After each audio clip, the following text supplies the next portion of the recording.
39%. Now, our first conversation today, the Minister of Information and National Orientation, Mr. Mohammed Idris, says Nigeria's economy has continued to receive positive recognition from global ratings agency, reflecting growing confidence in the country's economic direction.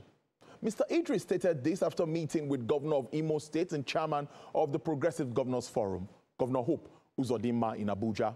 According to the minister, the renewed hope agenda of Mr. President is already yielding tangible results.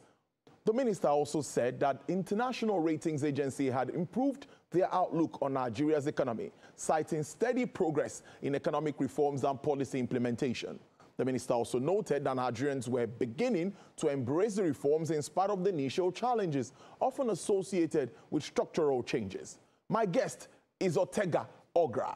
He is a senior special assistant to Mr. President on digital and new media. He would help us to do an holistic review of these reforms, policy interventions under President Bola Tinubu. He joins me live from our Abuja studios. It's good to have you on the show. Good afternoon.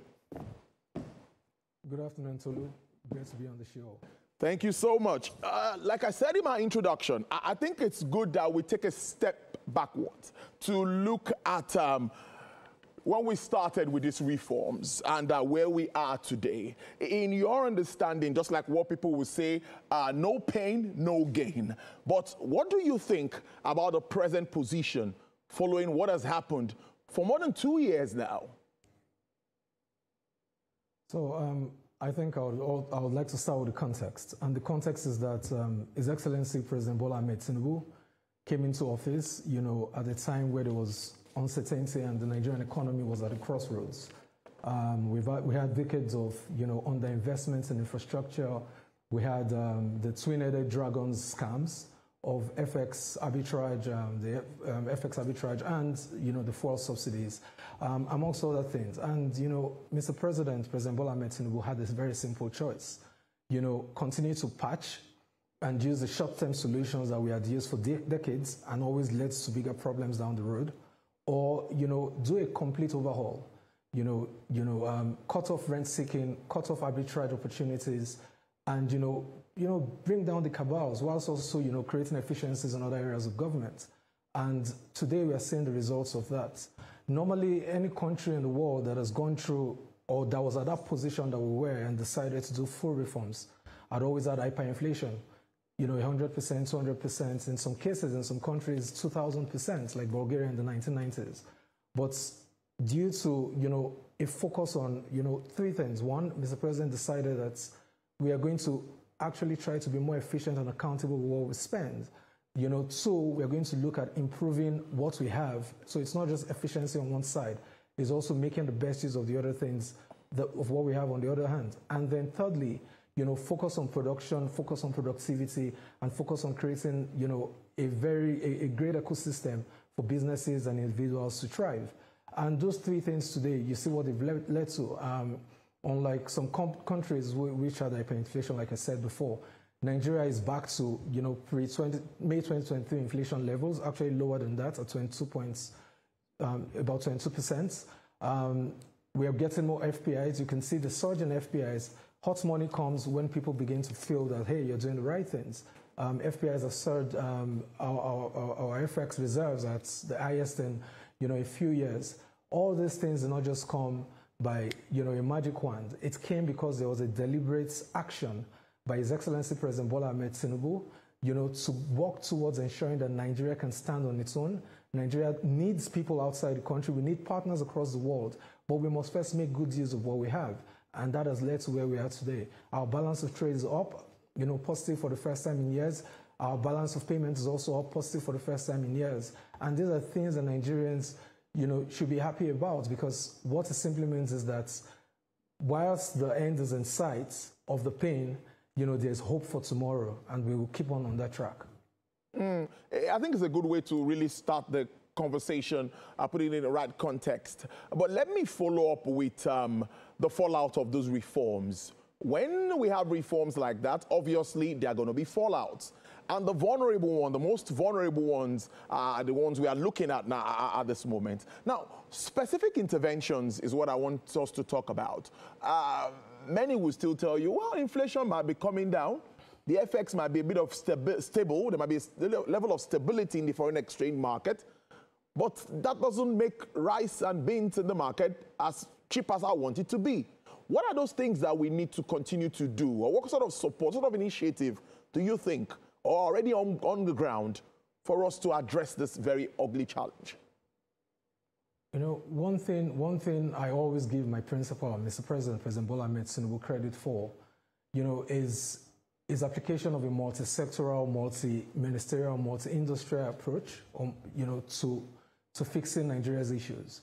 You asked, yes, food is more expensive in the markets. You know, why would there bring food on my table? What is the government doing? And I would, aside the, you know, conditional cash transfers and, you know, payments that are given to the most vulnerable in society, which I think we're doing a lot to try to even improve, both in ways we give them their monies and also the way it's managed and handled. I think we should look at everything, and I'll try to break it down as simple as possible into different boxes. One is ensuring that people have more disposable income on hand to feed themselves, to feed their families, to feed their communities, as well as, you know, invest back into the economy. And how is that happening? A couple of years ago, there was this speech the president gave at his colloquium where he spoke about, what do you call it, you know, expanding the tax base and, you know, making credits accessible to people. I mean, we all know what happened with that. People, you know, the student in school doesn't have to worry about where the funds are going to come from to pay for his school fees. You that you're working in the civil service, in, you know, in the private sector and all that, you can actually access some other loans, you know, at, you know, very, very good interest rates, you know, concessional interest rates to take care of yourself and your family. What that means is your income that you earn, either from your productive enterprise or from being in, you know, paid employment, can be kept and used to do other things, you know, used to invest in stocks and bonds, which are doing very well, by the way, you know, for the past 2 years, or, you know, take care of or plan financially for yourself. So that's on one side, you know, instituting a credit economy for the people. On the second hand is, you know, people cannot, if there's no affordable housing, you can't really do anything. And this is something I even noticed that we have not spoken very much about. Today, you can go to the Renewed Hope Housing websites and get houses for as low as 9 million to as high as, you know, 30, 40 million, you know, across the length and breadth of Nigeria. You know, we are guaranteeing that Nigerians can live in decent, you know, clean environments and have houses that they could call their own, as well as commended Mr. President in his commendation of Argentina for doing similar reforms to Nigeria. Maybe it's not time for them to tell the truth yet as to how things are going, but I'm sure over time, you know, they would be left no other choice than to be grateful that someone for the first time in Nigeria's, you know, 60+ years history has taken the bull by the horns to put the right things in place, to take the right, you know, measures for this country in terms of reforming it and putting us on a path of shared prosperity and sustainable growth. Interesting stuff. Now, you would agree with me, SSA, that more revenue is obviously coming in. We see more revenue coming from, even from the non-oil space, from the FRS, from subsidy removal and all of that. And of course, state governments, local governments are also getting more funding. They have a role to play in this. You would agree with me. What do you think with regards to how, how they are supporting the federal government in, of course, addressing, they are closer to the people? Definitely. Yes, I'm sure we all know from his antecedents as then governor of Lagos, His Excellency President Bola Ahmed Tinubu is a strong and firm believer in, you know, decentralization of power, and, you know, and see what he has done with financial regulation or administration of the local governments. You know, the federal government didn't just sit back; it was litigated up to the Supreme Court level, and that's been done.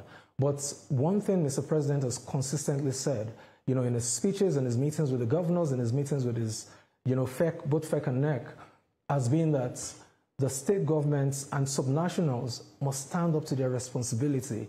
Nigeria has different, you know, arms of governments and different levels of governments, and each one has their role to play in the federal system that we run.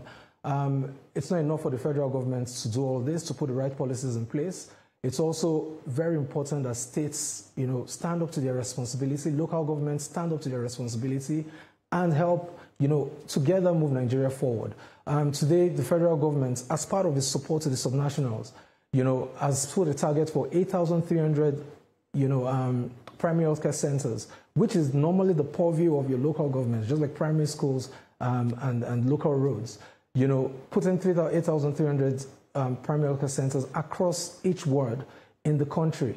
That's just part of, you know, a larger plan for primary healthcare centers. You know, in all the regions of the country right now, you have cancer centers that have either been set up, you know, or are being built. That's in healthcare, you know, and that's in healthcare. In education, you're seeing the same thing too. We're strengthening the systems, we're strengthening the frameworks to ensure that people in different states can go to technical schools, because now you can go to a technical university, which we call polytechnics and co, and you know, and technical schools of technical education, and get trained without having to pay a dime. You know, those people are going to be trained, they go back into the various states, and the states have a talent pool to pick from, you know, in helping their states develop further. But even beyond all that, we have seen states that are serious about development. And one thing President Bola Ahmed Tinubu has done is supports them fully. You see what the Kaduna State Governor said when we went there. He has set up a BRT system modeled after Lagos. The President is fully supporting that. Kano Metropolitan, just last week, the President signed $1 billion, he approved $1 billion, you know, for the Kano Metropolitan Light Rail. That's projects that are going to be mostly beneficial to the states in which they are. You're seeing almost 52 or 56% of road infrastructure in intrastate roads, interstate roads, you know, and, you know, regional roads being constructed across the country. 52 or 56% of them are in the north. Most of these things benefit the states. We have seen the President say, oh, we understand that there's a lot in regulation of electricity in Nigeria. There's a lot that needs to be done.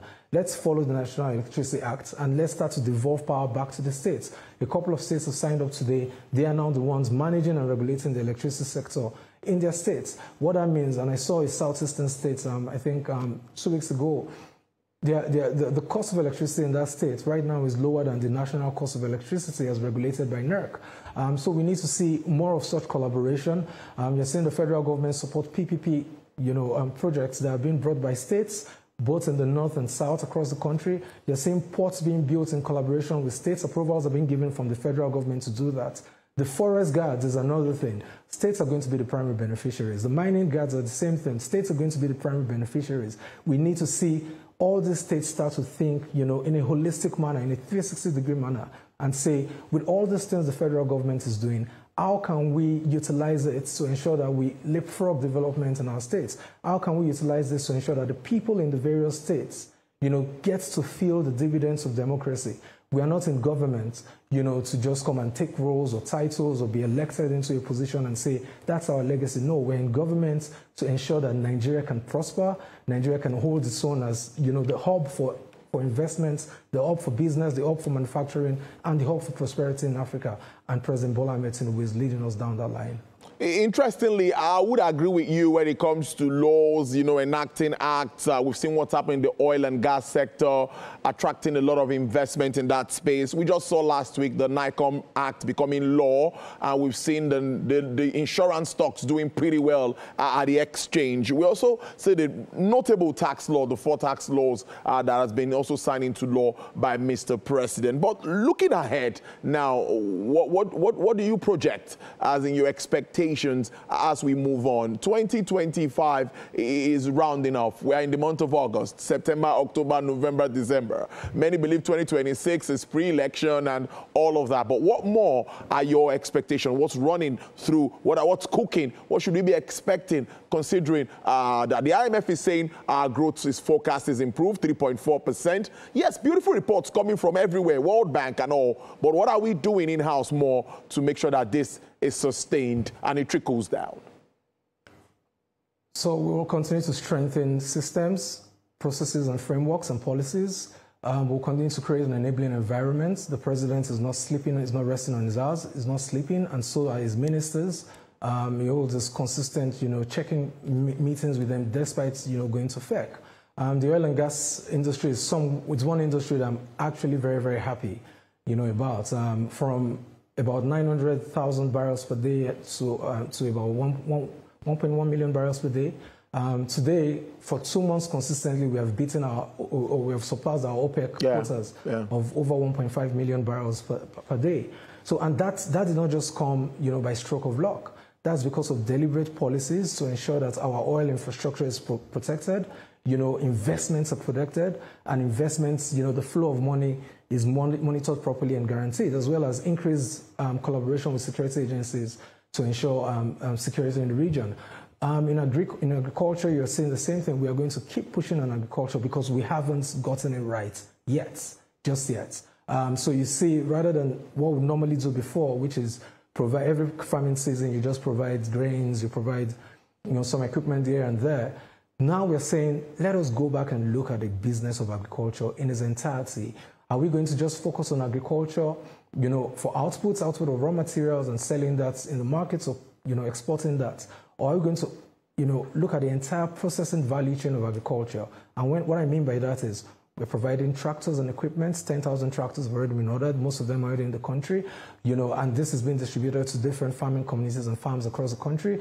We're instituting the special agro-processing zones and ensuring that even the roads to these zones, so the roads to your farms, the roads to markets, the roads to logistics hubs and processing centers for agriculture, are properly done. We're not stopping there. We're also we're also bringing about, agricultural extension services in terms of, providing better yielding seeds, commercially viable, better yielding seedlings, as well as other agricultural extension services that people need.